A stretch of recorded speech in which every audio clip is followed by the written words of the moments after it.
I'm Stella, 32 years old, and I'm standing in my driveway with everything I own crammed into one suitcase. Victor just slammed the front door so hard the windows rattled, his final words still echoing in my head. You never accomplished anything on your own. The neighbors are pretending not to stare from behind their perfectly manicured hedges. Because nothing says successful marriage like your husband throwing you out like yesterday's trash, right? Where are you watching from today? Drop your location in the comments below and hit that like and subscribe button if you've ever felt completely powerless in your own life. You'll definitely want to stick around for what happened next. The divorce papers are still warm from the printer, and my ex-husband made it crystal clear that I have exactly 30 minutes to get my things and get out. Funny how a man who couldn't even remember to put his dishes in the dishwasher suddenly became so efficient when it came to erasing me from his life. I guess some men are just naturally gifted at disposal. But let me back up and tell you how I ended up here, because this story doesn't start with me being kicked out like a defective appliance. It starts 3 years ago, when Victor and I were still playing house and pretending we had a marriage worth saving. We'd been trying to have a baby for 2 years. 2 long, heartbreaking years of negative pregnancy tests, doctor appointments, and Victor's increasingly nasty comments about my body not doing what it's supposed to do. Every month brought fresh disappointment, and with it, fresh ammunition for Victor's cruel mouth. Maybe you're just defective, he'd say after another negative test, like I was a car that wouldn't start. My first girlfriend got pregnant accidentally. Maybe the problem is obvious. Oh, the irony. Spoiler alert for those of you keeping score at home. The problem was never obvious to Victor because it required him to look in a mirror. The thing about emotional abuse is that it doesn't start with a slap. It starts with small cuts to your self-esteem. Tiny paper cuts that eventually bleed you dry. Victor was an artist with words, and my confidence was his canvas. Too bad he never figured out that masterpieces are supposed to be beautiful. I finally got tired of being his personal punching bag disguised as a wife. 6 months ago, I scheduled my own fertility tests behind Victor's back. I needed to know the truth, even if he refused to face it. The results came back perfect. My reproductive system was functioning exactly as it should, which meant the problem wasn't me. Shocking, I know. When I suggested Victor get tested too, he exploded. I'm not the one who can't get pregnant, he screamed. Don't try to make this my fault because you're broken. But I wasn't broken. And deep down, he knew it. Men like Victor always know the truth. They just prefer their version better. That's when the real cruelty began. Victor started treating me like I was defective goods he was stuck with. He'd make jokes about my faulty wiring in front of friends. He'd suggest I was probably infertile because I was too stressed or too negative. Every conversation became a weapon to convince me that I was the problem in our marriage. The final straw came last week when I found fertility clinic brochures hidden in his desk drawer. Not for couples counseling or joint treatment. Just for him. He was secretly having himself tested while publicly blaming me for our problems. Because apparently, hypocrisy is Victor's second language. When I confronted him about the brochures, he didn't even deny it. Instead, he looked me dead in the eye and said, I need to know if I'm wasting my time with someone who can never give me what I want. That's when I filed for divorce.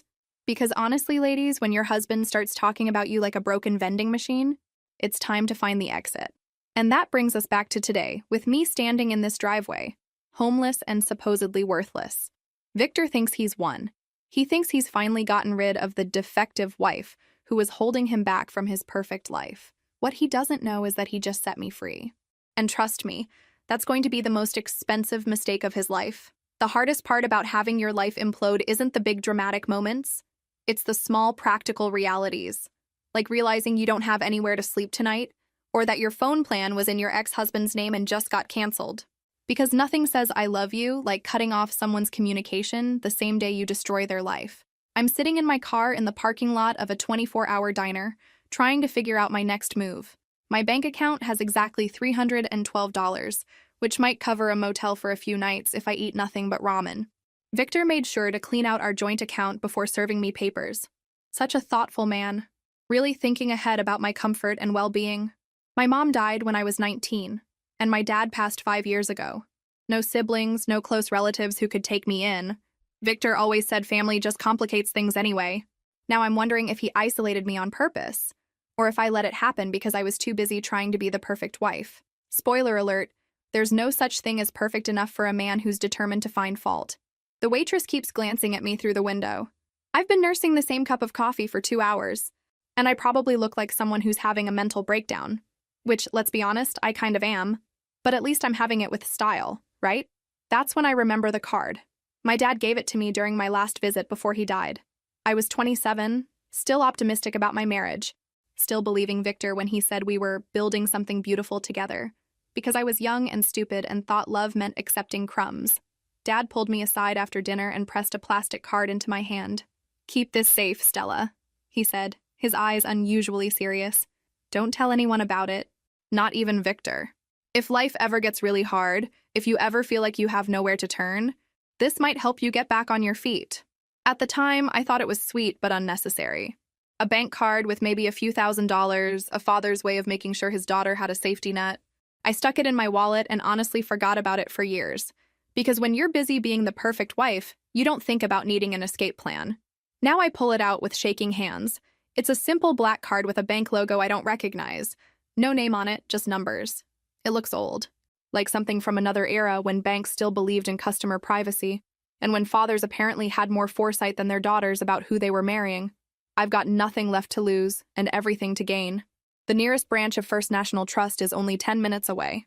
They're open until 6 on weekdays. The drive feels longer than it should. My hands are sweating as I grip the steering wheel, and I keep checking the rearview mirror like Victor might be following me. Which is ridiculous, since he made it very clear he never wants to see me again. Funny how rejection stings even when it comes from someone you're glad to be rid of. The bank is one of those old-fashioned buildings with marble columns and brass fixtures. It screams old money and serious business. I feel underdressed in my jeans and hastily packed sweater, but I push through the heavy doors anyway. Because sometimes you have to fake confidence until you remember what the real thing feels like. The lobby is mostly empty at 4:30 on a Tuesday afternoon. A few elderly customers conducting quiet business. A young mother trying to manage paperwork while her toddler examines the carpet. Normal people living normal lives. Probably none of them homeless and desperate. Lucky them. I approach the customer service desk where a woman in her 50s greets me with professional politeness. "How can I help you today?" "I'd like to check the balance on this account," I say, sliding the card across the marble counter. My voice sounds steadier than I feel, which is a minor miracle considering my life fell apart 6 hours ago. She takes the card and her expression changes slightly as she examines it. "This is one of our legacy accounts. Let me get a manager for you." A manager? For a balance check? That seems excessive, but I nod and take a seat in one of the leather chairs they've positioned near the windows. Maybe the card is so old their system can't read it properly. Or maybe it's completely worthless and they're trying to figure out how to break it to me gently. 5 minutes pass, then 10. I'm starting to wonder if there's a problem when a tall man in an expensive suit approaches me. His face is pale, almost like he's seen a ghost. Or maybe like he's about to deliver news that's going to change someone's life forever. I'm sorry, what was your name?" "Stella." "What was your—" "Stella Morrison."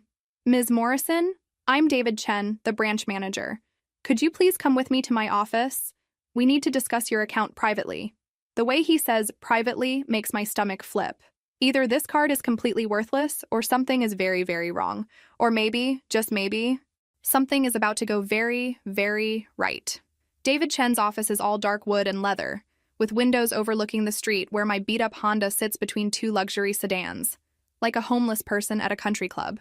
He gestures for me to sit in the chair across from his desk, then settles behind his computer screen with the careful movements of someone handling explosives. "Ms. Morrison?" he begins, his voice carefully controlled. "I need to verify your identity before we proceed. Do you have a driver's license or other identification?" I hand over my license, watching his face as he compares it to something on his screen. His eyebrows raise slightly and he types something with quick, precise movements. Like he's confirming something he can't quite believe. "Ms. Morrison," he says finally, turning his monitor so I can see the screen. "I think you need to see this." What I see doesn't make sense at first. Numbers. Lots of numbers. More numbers than I've ever seen in one place, especially attached to anything with my name on it. For a moment, I think there's been some kind of computer error. Then I realize what I'm looking at, and the room starts spinning. $47,322,816.63. Because apparently, when you're obscenely wealthy, you still keep track of the pennies. "I'm sorry," I say, my voice barely above a whisper. "There must be some mistake. This can't be right." David Chen clears his throat and pulls up another screen. "The account was established in your name 23 years ago by Robert Morrison, your father.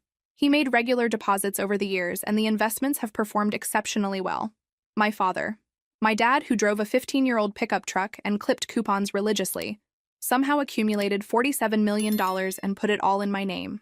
While I was busy being told I was worthless by a man who probably has less money in his checking account than I apparently spend on bank fees. But how? Dad worked at the hardware store. He lived in that tiny apartment above the shop. He always worried about money. According to our records, Mr. Morrison owned several properties around town that he rented out quietly. He also made some very smart investments in technology companies back in the 80s and 90s. Apple, Microsoft, Amazon when they were still small. He lived modestly but invested wisely. So let me get this straight. While Victor was busy convincing me I was a financial burden who contributed nothing to our marriage, my dad was quietly building a fortune that could probably buy Victor's business 10 times over. The irony is so thick you could cut it with a knife. Why didn't he tell me? There's a note in the file, David says, clicking to another document. He wrote instructions that you were only to be informed about the account if you came in personally with the card, and only if you appeared to be in genuine need.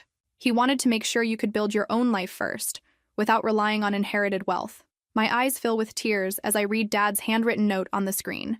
My daughter is strong and capable, but if she's reading this, it means life has knocked her down, and she needs help getting back up.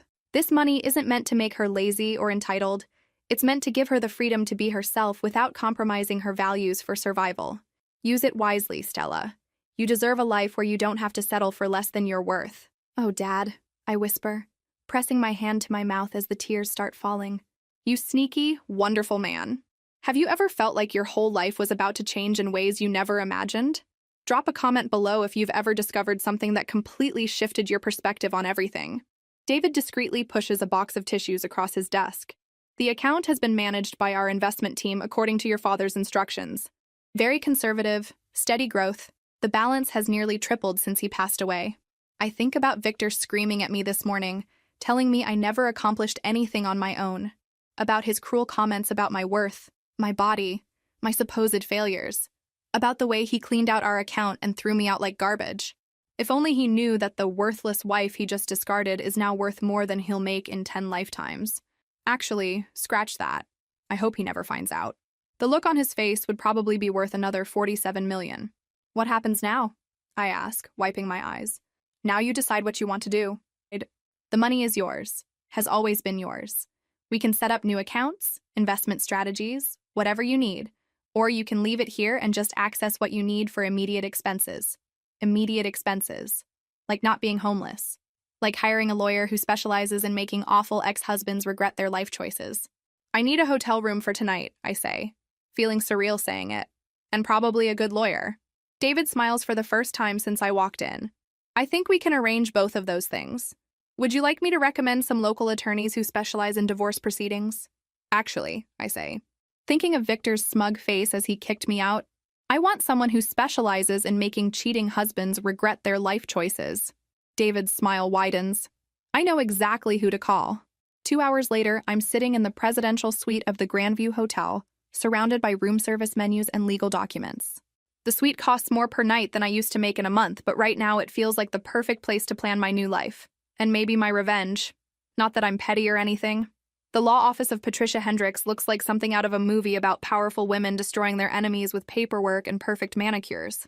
Glass walls, modern art, and a reception area that probably costs more than most people's cars. The receptionist offers me Italian sparkling water and asks if I'd prefer the conference room or Ms. Hendricks's private office. I've never been asked where I'd prefer to meet with a lawyer before. I'm starting to understand how money changes everything, even simple conversations. Turns out when you can actually pay for premium service, people treat you like you matter. Who knew? Patricia Hendricks is exactly what I hoped for. Sharp, elegant, and radiating the kind of confidence that suggests she's never lost a case she actually wanted to win. Her handshake is firm. Her smile is predatory, and her first question makes me like her immediately. How badly do you want to make your ex-husband regret his life choices? Scale of 1 to 10? I settle into the leather chair across from her desk. About a 15. She laughs, a sound that somehow manages to be both warm and terrifying. I like you already. David Chen filled me in on the basics, but I want to hear everything directly from you. Start from the beginning and don't leave out any details, especially the ugly ones. So I tell her about the fertility issues, the emotional abuse, The way Victor systematically eroded my self-confidence while refusing to consider that he might be the problem. About finding the clinic brochures and realizing he'd been lying to me for months. About this morning's grand finale when he threw me out with nothing but a suitcase. Patricia takes notes on a yellow legal pad, occasionally asking clarifying questions. Her expression gets more dangerous as the story unfolds. I'm pretty sure she's mentally calculating how many different ways she can legally destroy Victor's life. Did you sign a prenuptial agreement? Victor insisted on it, said it was just smart business, and that if I really loved him, I wouldn't mind signing. I roll my eyes, because nothing says romance like making your fiancé sign away her rights to marital assets. Do you have a copy? I pull it out of my folder. Victor's lawyer drew it up. I was too in love and too trusting to get my own representation. Patricia reads through it quickly, her eyebrows rising with each page. This is incredibly one-sided. Almost laughably so. Did you understand what you were signing? Victor explained it as protecting both of us equally. I believed him. I pause. In my defense, I was young and stupid and thought being a good wife meant trusting your husband completely. Live and learn, right? Stella, this prenup basically says that in case of divorce, you get nothing except whatever personal items you brought into the marriage. Meanwhile, Victor keeps all assets, including the house, the cars, his business, everything. I know. That's why I left with just my clothes. Patricia sets down the papers and leans back in her chair. Here's the thing about prenuptial agreements. They can be challenged if they're unconscionable, or if one party didn't have proper legal representation or full disclosure of assets. What do you mean?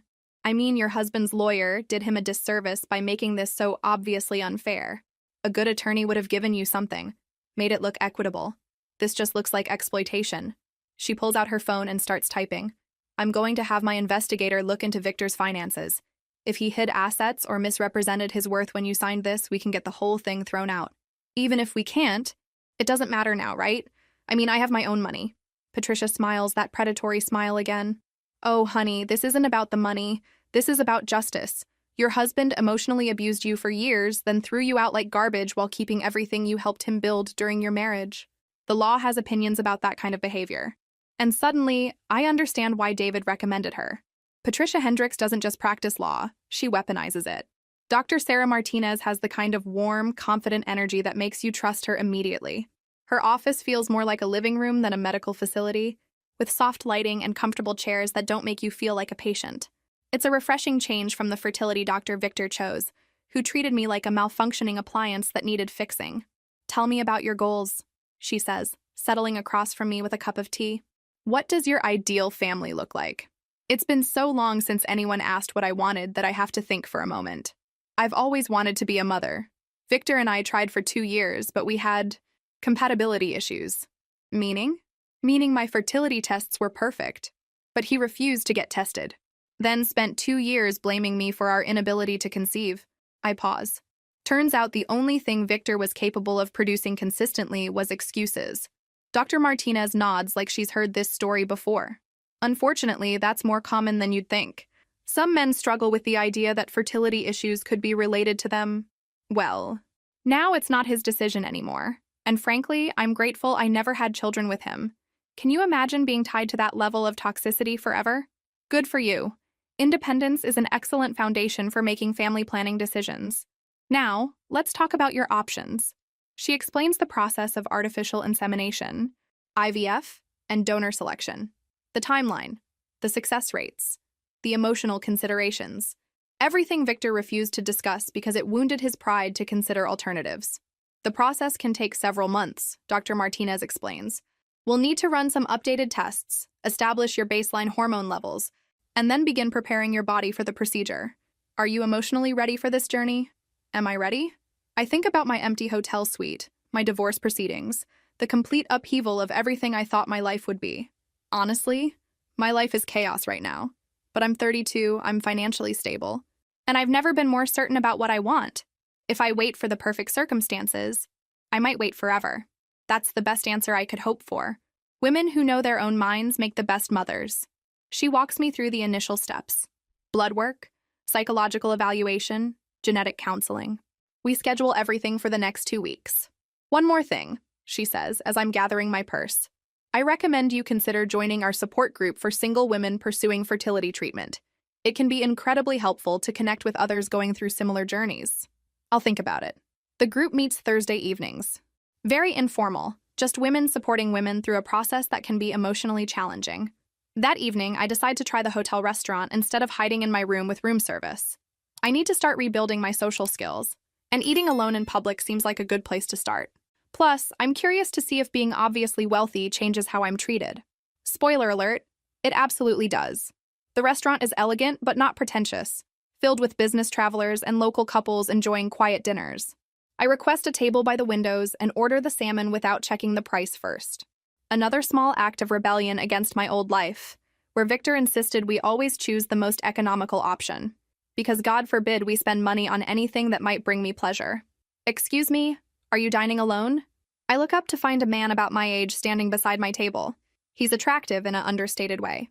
Dark hair, kind eyes, expensive but not flashy clothing, the kind of man who looks like he's never had to raise his voice to get what he wants. Yes, I am, I say, not sure if this is a pickup attempt or something else. I'm sorry to bother you, but I couldn't help noticing you looked a little lost in thought. I'm dining alone too, and I hate eating by myself. Would you mind if I joined you? I promise I'm not trying to be creepy. I'm actually a doctor at the medical center across the street, and I've had a long day of delivering difficult news to families. Sometimes it's nice to have a normal conversation with someone who isn't in crisis. Well, joke's on him there. I'm definitely in crisis, just not the medical kind. There's something honest about his approach that disarms me. No smooth lines, no false charm, just a tired professional looking for human connection. I'm Stella, I say, gesturing to the empty chair across from me. Matteo. Dr. Matteo Rossi. And thank you. I know it's unconventional to invite yourself to someone's table. Unconventional has been the theme of my week, I say. What kind of doctor? Cardiology. I spend my days fixing hearts, which is ironic since I'm terrible at managing my own personal life. Join the club. I just got divorced, and I'm currently living in a hotel while I figure out what comes next. That sounds like a story. It is. Not a particularly pleasant one, but definitely a story with some interesting plot twists. Talking to Matteo feels surprisingly natural, like reconnecting with an old friend rather than making conversation with a stranger. He listens without judgment as I give him the abbreviated version of my marriage's collapse. The fertility struggles, the emotional abuse, the dramatic exit. I'm sorry you went through that, he says when I finish. No one should have to endure years of being told they're inadequate, especially by someone who's supposed to love them. The worst part is how long I believed him. How I let him convince me that everything wrong with our relationship was my fault. I pause. Though I have to admit there's something deeply satisfying about proving him wrong in such a spectacular fashion. Gaslighting is insidious. It's designed to make you question your own reality. Matteo refills our wine glasses. In my experience, people who need to tear others down usually do it because they can't face their own shortcomings. Spoken like someone who's been through his own relationship drama. He laughs ruefully. Guilty. Though in my case, it was more about choosing career over relationship repeatedly, until I looked up one day and realized I was 41 and married to my work. 41 and single? In my experience, that usually means either commitment issues or impossible standards. Probably both. I've always been better at diagnosing other people's problems than fixing my own. He pauses, studying my face in the candlelight. Can I ask you something personal? After everything I just told you? Go ahead. What's next for you? I mean, beyond the divorce proceedings and hotel living. I consider how much to share. The fertility treatments, the massive inheritance, the complete reconstruction of my identity. It's a lot to dump on someone I just met. But there's something about Matteo's genuine interest that makes me want to be honest. I'm pursuing some medical treatments that I couldn't access during my marriage. My ex-husband had very strong opinions about what we should and shouldn't do regarding family planning. Fertility treatments? Among other things. I've always wanted to be a mother, and I'm tired of waiting for someone else's permission to pursue my dreams. Matteo nods approvingly. Good for you. Too many women put their lives on hold waiting for the right circumstances or the right partner. Sometimes the right time is right now, regardless of what anyone else thinks. That's exactly how I feel. I'm 32, I'm financially stable, and I finally have the freedom to make my own choices. Financially stable is good. Some of the fertility treatments can be expensive, and insurance doesn't always cover everything. If only he knew how financially stable I actually am. But that's a conversation for another time, if there is another time. What about you? I ask, redirecting the conversation. Any plans to break your pattern of choosing work over relationships? Actually, yes. I've been thinking a lot about work-life balance lately. My practice is well established. I have excellent partners who can cover for me, and I'm tired of coming home to an empty house every night. So you're ready to start dating seriously? I'm ready to start living seriously. Dating is just part of that. The waiter brings our dessert. We've somehow progressed to sharing tiramisu without discussing it, and Matteo tells me about his practice, his family back in Italy, his plans to cut back his hours and actually take vacations. I have a villa in Tuscany that I inherited from my grandmother, he says. I've owned it for 8 years and visited exactly twice. That seems like a waste of a beautiful property and a tragic waste of life. Tuscany sounds amazing. I've never been to Italy. You should go, especially if you're in a life rebuilding phase. There's something about that landscape that puts everything in perspective. By the time we finish dinner, it's nearly 10 o'clock. The restaurant is emptying out, and I'm reluctant to end the conversation. It's been months since I've talked to someone who made me feel interesting and valued, rather than defective and burdensome. This was exactly what I needed tonight, I tell him as we wait for the check. Thank you for rescuing me from eating alone and overthinking my life. Thank you for letting a stranger join your table. I was dreading another night of takeout in my office. Can I ask you something? He says as he signs the receipt.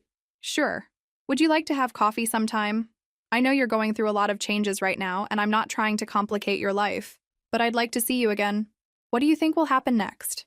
Will Stella be ready to open her heart again so soon after her divorce? Leave your thoughts in the comments below. The question catches me off guard, not because I don't want to see him again, but because I haven't thought about dating since my marriage ended 5 days ago. Is it too soon? Too complicated? Too risky? Then I remember my dad's note. You deserve a life where you don't have to settle for less than your worth. I'd like that, I say. But I should warn you, my life is pretty unpredictable right now. Mine too. Maybe we can be unpredictable together. As we walk through the hotel lobby toward the elevators, I catch our reflection in the mirrored walls. We look like two people who belong together, confident, successful, comfortable in each other's company. It's a far cry from the anxious, diminished woman who left Victor's house this morning. And for the first time in years, I'm actually excited about what tomorrow might bring. 3 weeks into my fertility treatments, I'm sitting in Dr. Martinez's office getting my hormone levels checked when she mentions something that makes me reconsider everything. Your numbers are looking excellent, Stella. Better than excellent, actually. You're responding beautifully to the medications. That's good news, right? Very good news. In fact, I'd say your body is in optimal condition for conception. Have you been taking the prenatal vitamins I recommended? Every day, along with the hormone injections and the dietary changes. I'm following the protocol exactly. I pause. It's nice to finally have a doctor who treats my body like it's capable of working properly instead of like it's a broken machine. Doctor. Martinez makes a note in my chart. I'm impressed with your commitment. Some patients struggle with the lifestyle adjustments, but you've embraced everything we've discussed. I told you, I've never been more certain about what I want. Plus, after years of being told I was defective, it's satisfying to discover I'm actually in prime reproductive condition. It shows. Your dedication is going to serve you well when we move to the next phase of treatment. The next phase. We're still weeks away from the actual insemination procedure, but knowing we're making progress feels incredible. After years of Victor telling me my body was broken, having a doctor celebrate how well everything is functioning feels like vindication. My phone buzzes with a text from Matteo. Coffee later? I have news to share. We've been seeing each other regularly for the past few weeks. Casual dinners, long walks, easy conversations that make me remember what it feels like to enjoy someone's company without constantly walking on eggshells.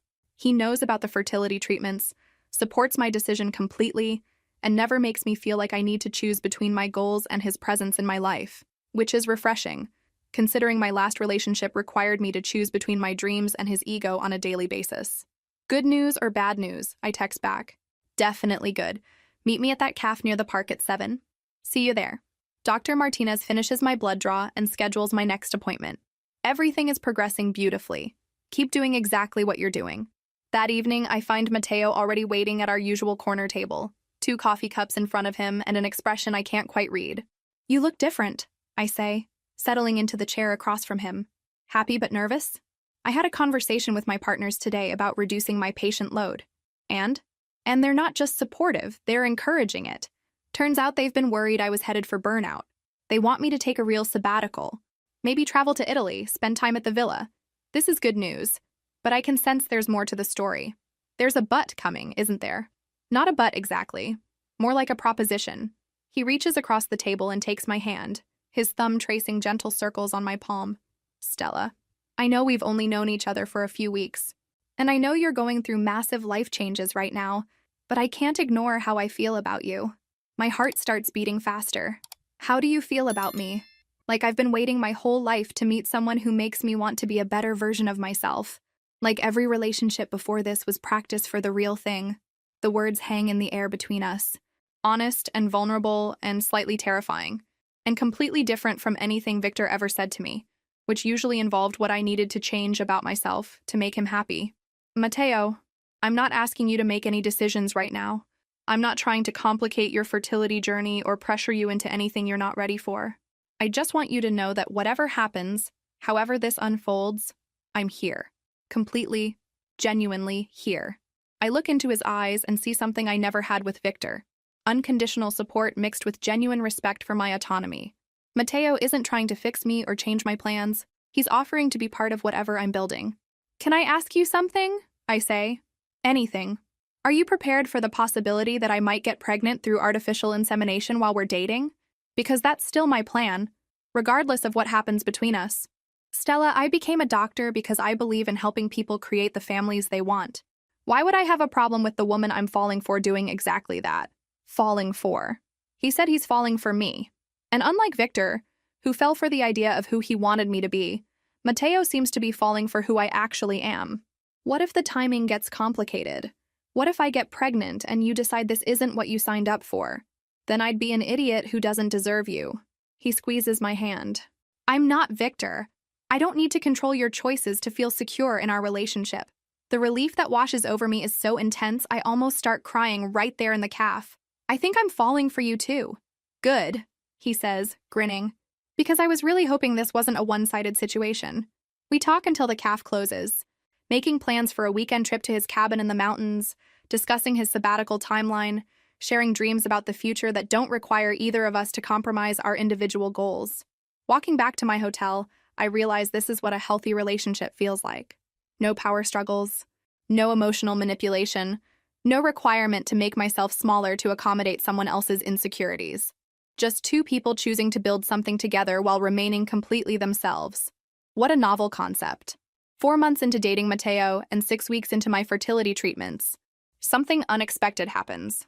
We're spending the weekend at his cabin in the mountains, finally ready to take our relationship to the next level, when nature decides to have a sense of humor. 2 weeks after our first night together. A perfect evening of connection and intimacy that was everything my marriage wasn't. I wake up feeling nauseous for the 3rd morning in a row. My period is 5 days late, and I can't stand the smell of coffee, which is practically grounds for a medical emergency in my world. At first, I assume it's a side effect from the hormone medications. Dr. Martinez warned me that the treatments could cause irregular cycles and various physical symptoms. But when the nausea persists and I realize I'm having food aversions, a different possibility occurs to me. Could I be pregnant naturally? From Mateo? The irony would be almost comical if it weren't so life-changing. After 2 years of trying with Victor, months of fertility treatments, and careful medical intervention, my body might have decided to conceive on its own with a man who actually loves and respects me, because apparently my reproductive system has excellent taste in partners. I drive to the pharmacy feeling surreal, like I'm watching someone else's life unfold. 3 different pregnancy tests go into my basket, along with prenatal vitamins and a bottle of ginger tea for the nausea. Back in my hotel suite, I stare at the pregnancy test boxes for 10 minutes before working up the courage to open one. The instructions seem impossibly simple for something that could change my entire future. 2 minutes later, I'm staring at 2 pink lines. Pregnant. I'm actually pregnant. Naturally. With Mateo's baby. My hands shake as I take the 2nd test, then the 3rd. All positive. All clearly, definitively positive. I sit on the bathroom floor, overwhelmed by emotions I can't name. Joy, terror, disbelief, and something that feels like cosmic justice all tangled together. After years of Victor telling me I was broken, my body has created life with a man who actually deserves to be a father. What do you think will happen next? Will Mateo be ready for this surprise? Leave your thoughts in the comments below and don't forget to subscribe for more. My first instinct is to call Mateo, but something stops me. This is my moment, my miracle, my vindication. Before I share it with anyone else, I need to fully absorb what it means. Plus, I want to see his face when I tell him, not hear his voice over the phone. I'm going to be a mother. Not through artificial insemination, not through months more of medical intervention, but naturally, spontaneously, with a man I'm falling in love with. After everything Victor put me through, this feels like the universe's way of saying, actually, there was never anything wrong with you. An hour later, I'm in Dr. Martinez's office, where she confirms what the home tests already told me. Congratulations, Stella. You're about 6 weeks pregnant, and everything looks perfect. But how? I mean, the timing. Dr. Martinez reviews my chart carefully. Sometimes when women start fertility treatments, the lifestyle changes and reduced stress can actually improve natural conception rates. Your body was getting healthier, your hormone levels were optimizing, and nature took its course. So all those treatments helped, even though I conceived naturally? Exactly. Plus, you're in a much better emotional state than when you started this journey. Stress can absolutely impact fertility. You've removed a toxic relationship, found financial security, and started a healthy new relationship. Your body is responding to that positive change. The ultimate irony, while Victor was insisting I was broken, I was actually just in the wrong environment to thrive, like trying to grow flowers in toxic soil and then wondering why they won't bloom. What happens now? I ask. Do I need to stop the fertility medications? Immediately. We'll transition you to a standard prenatal care routine. This is actually the best possible outcome. Natural conception with a healthy mother and optimal conditions for fetal development. That evening, I meet Matteo for dinner at his favorite Italian restaurant. He can tell something is different the moment I walk in. You look radiant, he says, standing to kiss my cheek. Like you're glowing from the inside. Funny you should mention that. I sit down, trying to figure out how to share news that will change everything between us. I have something to tell you. His expression grows serious. Good news or bad news? That depends on your perspective. I take a deep breath. I'm pregnant. Matteo's face goes through a series of emotions. Surprise, confusion, then something that looks like wonder. Pregnant? But I thought you were still in the treatment phase. Apparently my body had other plans. Natural conception about 6 weeks along. With you. With me? His smile spreads slowly across his face like sunrise. We're going to have a baby? If you want to. I mean, I know this wasn't planned, and we haven't been together that long. He reaches across the table and takes both my hands. Stella, this is incredible. You're going to be an amazing mother, and I get to be part of this journey from the beginning. You're not freaking out? Most men would run screaming from this situation. Most men aren't in love with you. There it is again. That word that Victor used as a weapon, but Matteo uses like a gift. You're in love with me? Completely. Head over heels, can't imagine my future without you in it. In love with you. His smile is radiant. And now we're having a baby together, which makes this even more amazing. I start crying right there in the restaurant, but they're tears of relief and joy and overwhelming gratitude. After years of being told I was defective, I'm sitting here pregnant, loved, and financially secure with a man who's already talking about our future like it's the best thing that could happen to him. Are you sure about this? Because once this baby comes, there's no going back. You'd be signing up for midnight feedings and diaper changes and all the chaos that comes with raising a child. I'd be signing up for building a life with the woman I love and raising our child together. That sounds like the best possible future I could imagine. 3 months pregnant and finally starting to show. I'm having lunch with Matteo at our favorite outdoor cafe when my phone rings with a number I don't recognize. My first instinct is to let it go to voicemail, but something makes me answer. Probably a mistake. Stella, it's Victor. My entire body tenses at the sound of his voice. Matteo notices immediately, raising an eyebrow in concern and reaching across the table to touch my arm. How did you get this number? I have my ways. We need to talk. No, we really don't. My lawyer handles all communication now. Remember, that's what restraining orders are for. This isn't about the divorce. This is about other things. Things I recently found out about you.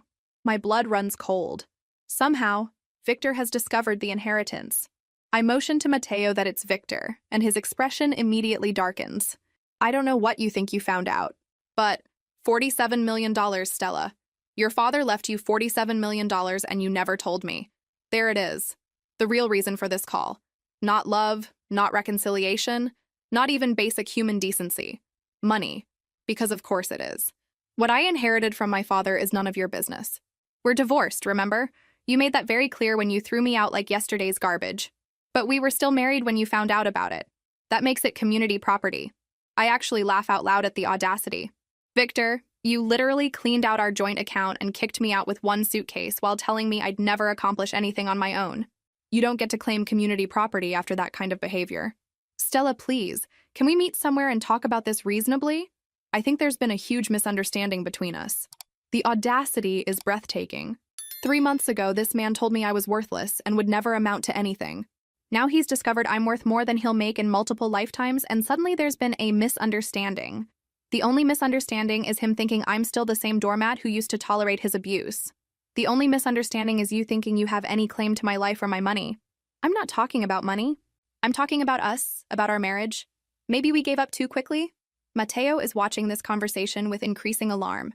I put my hand over his and mouth, "I'm okay," while trying not to laugh at Victor's transparent desperation. Victor, let me be very clear. There is no us. There is no marriage worth saving. You made your feelings about me perfectly clear when you blamed me for our fertility issues and threw me out with one suitcase. I was angry and hurt. People say things they don't mean when they're emotional. You said those things for 2 years, Victor. Consistently, deliberately. That wasn't emotion. That was who you really are. Stella, I know I made mistakes, but we can work through this. We loved each other once. You loved having someone to blame for your problems. I loved who I thought you were before I realized how cruel you actually are. Just meet me for coffee, one conversation. If you still want to proceed with the divorce after that, I'll accept it. The answer is no. Don't call this number again. I hang up and immediately block his number, my hands shaking with anger and adrenaline. You okay? Mateo asks gently, his hand still covering mine. He wants to reconcile now that he knows about my inheritance. 3 months ago, I was worthless and defective. Now suddenly our marriage is worth saving. I shake my head. The man has absolutely no shame. How did he find out about the money? Good question. I've been very careful about who knows. Then it hits me. Patricia mentioned he hired a private investigator during the divorce proceedings. He must have had me followed. He's been having you stalked? Apparently. Which explains how he got my new phone number too. I feel a chill of violation. God, Mateo, what if he knows about you? About the pregnancy? Mateo's jaw tightens. If he's been watching you, he probably knows everything. As if on cue, my phone buzzes with a text from a different number. Congratulations on your new relationship. And the pregnancy. We really need to talk. The violation feels like a physical blow. He's been having me followed, watched, investigated like I'm a criminal instead of his ex-wife. And now he knows about the most private aspects of my new life. That's it, I say, showing Mateo the text. I'm calling Patricia right now. Patricia answers on the first ring, and when I explain what's happening, her voice turns ice cold. Forward me all those messages immediately. Having you stalked by a private investigator crosses several legal lines. This isn't just harassment anymore. It's criminal stalking. What can we do? I'm filing for an emergency restraining order extension and pursuing criminal charges. This behavior is escalating and we need to shut it down before it gets worse. After I hang up, Mateo pulls me close. Hey, look at me. We're not going to let Victor's desperation ruin our happiness. But what if he tries to cause problems with the pregnancy? What if he claims some kind of rights? He has no rights to anything involving us or our baby. You're divorced, you're with me, and this is our family. He could still make our lives difficult. He could try. But Stella, look around. Mateo gestures to our life, the beautiful restaurant, our obvious happiness, my growing belly. We're building something incredible here. Victor is stuck in the past, trying to reclaim something that was never actually his. We're moving forward. That evening, as we're getting ready for bed in Mateo's apartment, which has become more home to me than anywhere I've ever lived, I rest my hand on my growing belly and think about the future we're creating. In 3 months, I'll give birth to our child. I'll be married to a man who loves me unconditionally, living in a home filled with respect and joy instead of manipulation and cruelty. Victor can scheme and stalk and threaten all he wants. I've already moved on to a life he'll never be part of. At 5 months pregnant, with a round belly that makes me waddle slightly and a glow that everyone comments on, I'm in the final stages of planning my wedding to Mateo when Patricia calls with news that makes my day. The criminal stalking charges against Victor were filed this morning, she says, sounding positively gleeful. The judge was not impressed with his behavior. Emergency restraining order granted. And if he comes within 500 feet of you, Mateo, or any of your known associates, he goes to jail. What about the private investigator? Fired, apparently. Victor can't afford to pay him anymore. Turns out when you're not married to an heiress, legal fees add up quickly. I sink into the chair in what will soon be the baby's nursery, trying to process the relief. So it's really over? He can't contact us anymore? Legally, he's now a stranger to you with no rights to any aspect of your life. The divorce is final, the financial settlement is complete, and he has no claim to your inheritance, your pregnancy, or your future. After I hang up, I sit in the nursery for a long time, surrounded by carefully chosen furniture and soft colors.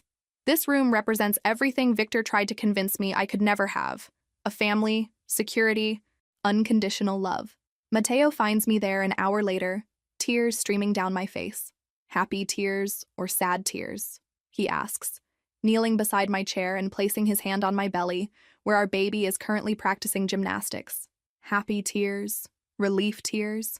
Victor legally can't contact us ever again? That's incredible news. How do you feel? Free. Completely, utterly free. I place my hand over his. And grateful.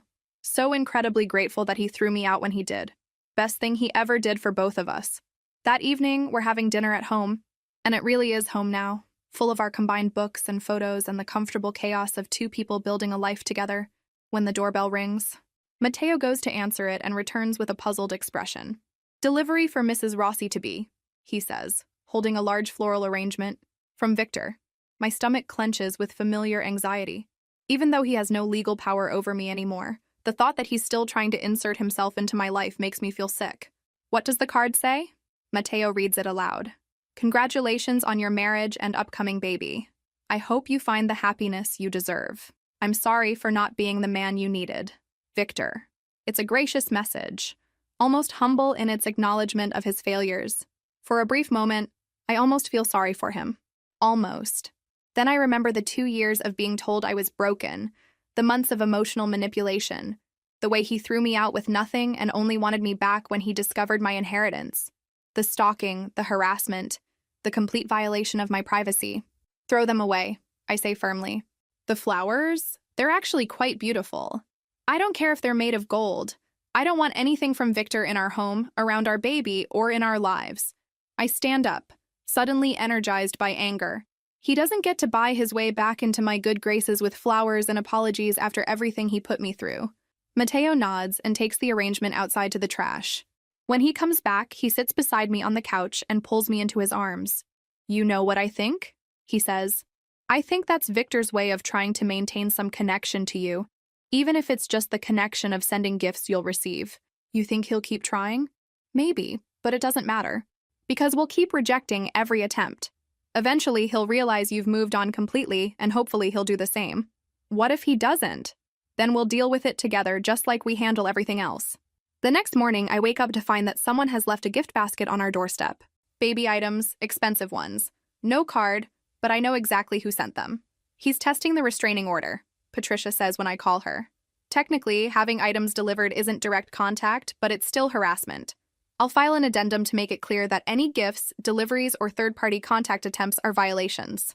3 more deliveries arrive over the next week. Each time we refuse them and document everything for Patricia's files. "He's escalating because he's desperate," she explains during our final pre-wedding meeting. "Men like Victor don't handle rejection well, especially when it comes with financial consequences." "What kind of consequences?" "Remember that prenup he insisted on? The one that was supposed to leave you with nothing? Since we challenged it successfully, he's now required to pay you alimony and half of his business assets accumulated during the marriage. Even though I don't need his money? The law doesn't care whether you need it. It cares whether you're entitled to it. And you are. His deception about his assets makes the prenup invalid, which means you get half of everything he earned during your marriage. The irony is delicious. Victor tried to trap me in a marriage where I'd get nothing if I left. Instead, his deception means I'm entitled to a significant portion of his wealth, plus damages for emotional distress. Not that I need his money, but principle matters. He doesn't get to abuse me for years and then profit from it. How much are we talking about? About $2 million, total. His business has done well since you've been gone. Patricia smiles. Apparently, throwing out your wife can be quite motivating for some men. $2 million that will go directly to a trust fund for our baby. Victor's money, ironically enough, will help provide for the child he'll never know exists. Sometimes karma has a sense of humor. The wedding ceremony in Tuscany is everything I dreamed it would be. Intimate, joyful, and completely focused on celebrating love instead of impressing anyone else. Standing in the garden of Mateo's family villa, 7 months pregnant and glowing with happiness, surrounded by olive trees and the people who matter most to us. I feel like the luckiest woman alive. You look stunning, Dr. Martinez whispers as she adjusts my simple silk dress over my belly. Absolutely radiant. I feel like I'm floating, like this is too good to be real. It's real, and you deserve every bit of happiness you're experiencing. The ceremony is conducted by a local priest who speaks both Italian and English, creating a bilingual celebration that honors both our backgrounds. Matteo's family has welcomed me with open arms, treating my pregnancy like the gift it is rather than a complication. His mother cried when she first felt the baby kick, and his father has already started planning the nursery renovation at the villa for our future visits. When we exchange vows, Matteo includes promises not just to me, but to the baby I'm carrying. I promise to love this child as the miracle they are, to be the father they deserve, and to create with you a family built on respect, joy, and unconditional love. There isn't a dry eye in the garden, including mine. I promise to love you completely, I say through happy tears, and to build with you the kind of partnership where we both become better versions of ourselves. And I promise to never settle for less than we both deserve ever again. The reception is held under string lights in the villa's courtyard, with tables laden with food prepared by Matteo's aunts and cousins. It's warm, familial, everything my first wedding reception wasn't.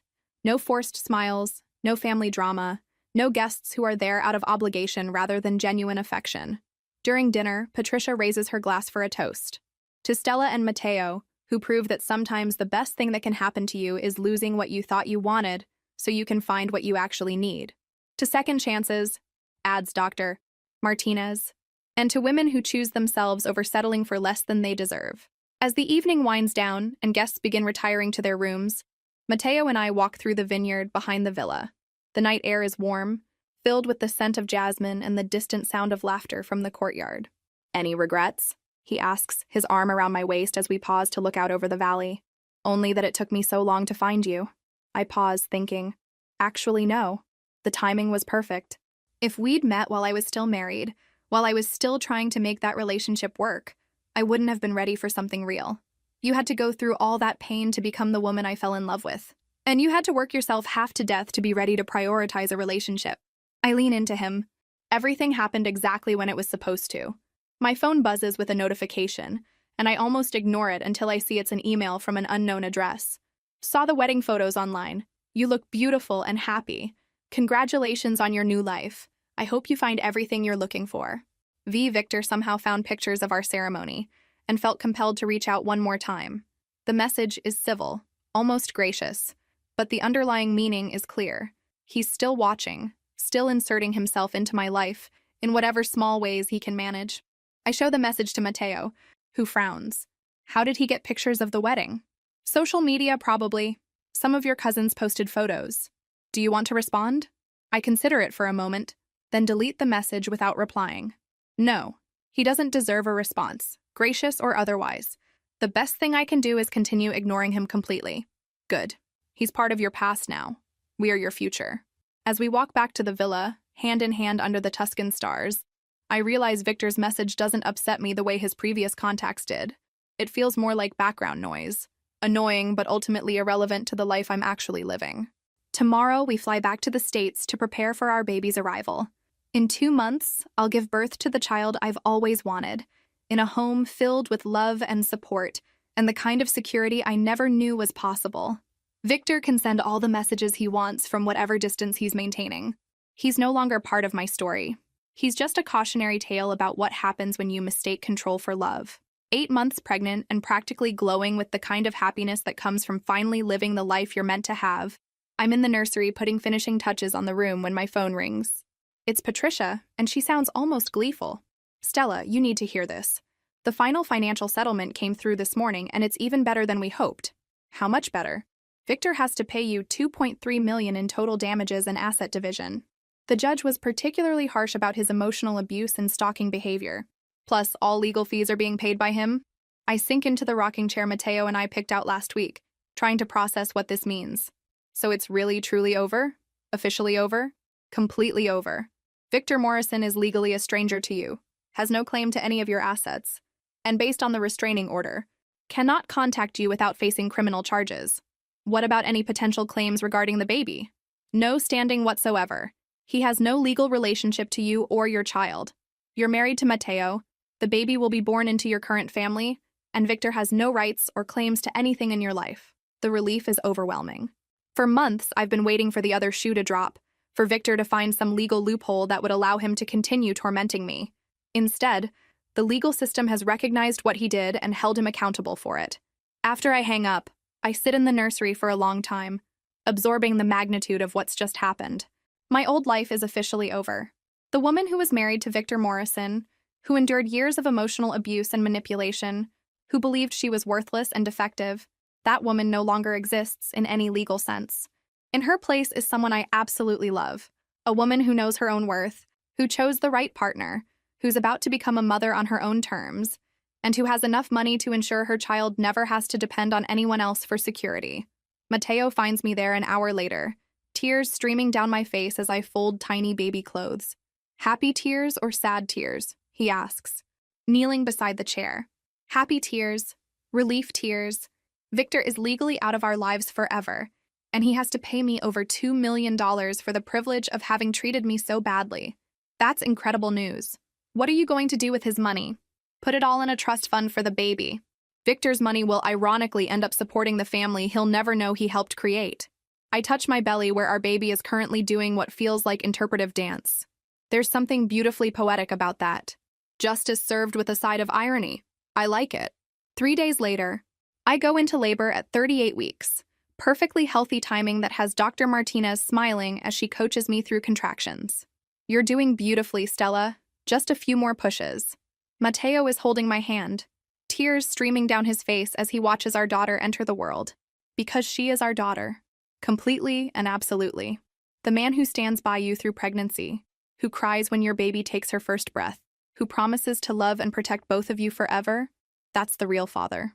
She's perfect, Dr. Martinez announces as she places our daughter on my chest. Completely perfect. Looking down at this tiny, beautiful human who grew inside my body while I rebuilt my entire life, I feel a completion I never knew was possible. She has Matteo's dark hair and my green eyes, and her cry is strong and healthy and indignant at being forced from her warm cocoon into the bright world.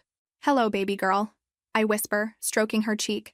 Welcome to your beautiful life. Matteo leans down to kiss both of us. Welcome home, sweetheart. As the nurses clean and weigh our daughter, I think about the journey that brought us here. A year ago, I thought my life was ending when Victor threw me out. Instead, it was the beginning of everything I was meant to have. The baby's birth certificate lists Matteo as her father, which is exactly right. Biology doesn't make a family. Love does, choice does, showing up every day does. 6 months later, sitting in our garden while our daughter naps in the sunshine and Matteo reads nearby, I realize I never think about my old life anymore. It feels like something that happened to someone else. A story I heard once about a woman who didn't know her own worth. My phone buzzes with a notification, a news alert about Victor's business filing for bankruptcy. Apparently, the legal fees and settlement payments were too much for his company to absorb. I feel a brief moment of something that might be sympathy, then remember everything he put me through and go back to watching my daughter sleep. If this story resonated with you, make sure to like and subscribe for more stories about overcoming adversity and discovering your true strength. Remember, sometimes the worst thing that happens to you is actually the best thing in disguise. Sometimes you have to lose everything you thought you wanted to find everything you actually needed. Share this story with someone who needs to hear that they're stronger than they know, worth more than they've been told, and deserving of love that builds them up instead of tearing them down. Because everyone deserves a love story that ends with them becoming exactly who they were meant to be. And sometimes, just sometimes, the woman who gets thrown out like garbage ends up living like a queen. Not because of the money, though that doesn't hurt, but because she finally learned the difference between being wanted and being valued. Victor wanted to own me. Matteo values who I am. And that, ladies and gentlemen, makes all the difference in the world.